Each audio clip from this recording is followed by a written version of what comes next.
తెలంగాణలో ఇలాంటి డైలాగులు కొట్టిన నాన్ లోకల్ ప్యాకేజ్ ఇస్తారు ఈ పెద్ద మనిషి చంద్రబాబు నాయుడు గారికి ఇంకొక పార్ట్నర్.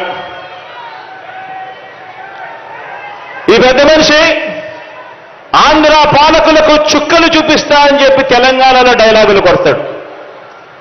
ఆంధ్ర పాలకులకు ఈ పెద్ద మనిషి చుక్కలు చూపిస్తాను అని చెప్పి తెలంగాణలో డైలాగులు కొడతాడు. ఈ ప్యాకేజీ ఇస్తారు, ఈ మ్యారేజ్ ఇస్తారు.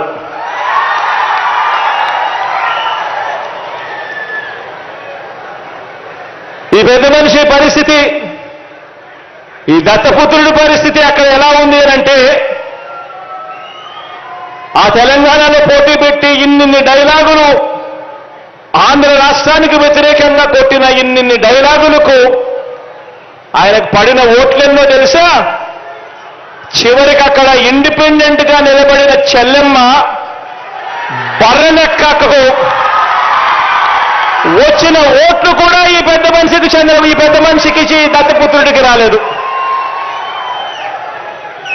డిపాజిట్లు కూడా రాల.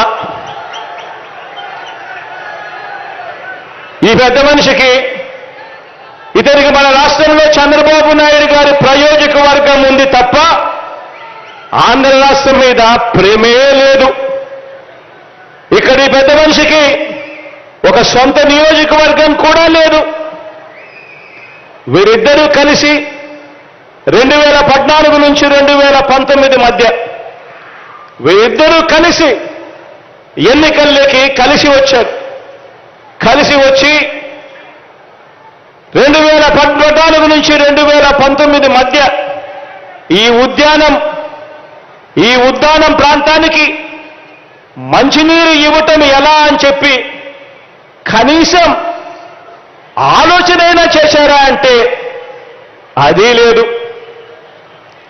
2014 నుంచి 2019 వీరిద్దరూ కలిసి పోటీ చేసి కనీసం ఉద్యానం ప్రాంతం ఇంత దారుణంగా ఉంది, ఇక్కడ kidney research hospital, super speciality hospital ఇక్కడ నిర్మిస్తే ఇక్కడ ప్రజలకు మంచి జరుగుతుంది అని చెప్పి నిర్మించారా అని అంటే అది కూడా లేదు.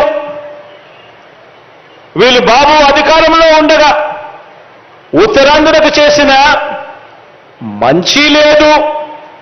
ప్రతిపక్షంలో ఉండి కూడా వారు ఉత్తరాంధ్రకు చేయని ద్రోహం కూడా లేదు. రాష్ట్రంలో అతిపెద్ద నగరమైన విశాఖను పరిపాలనా రాజధానిగా చేస్తాము అని మీ బిడ్డ అంటే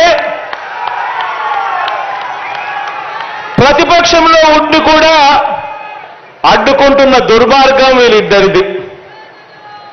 ఇక్కడే ఉత్తరాంధ్రలో మీ బిడ్డ ఒక బిల్డింగ్ కట్టినా వెళ్ళి ఏడుస్తారు. ఇక్కడే ఉత్తరాంధ్రలో మీ బిడ్డ 4 ఆఫీసులు పెట్టినా వెళ్ళి ఏడుస్తారు.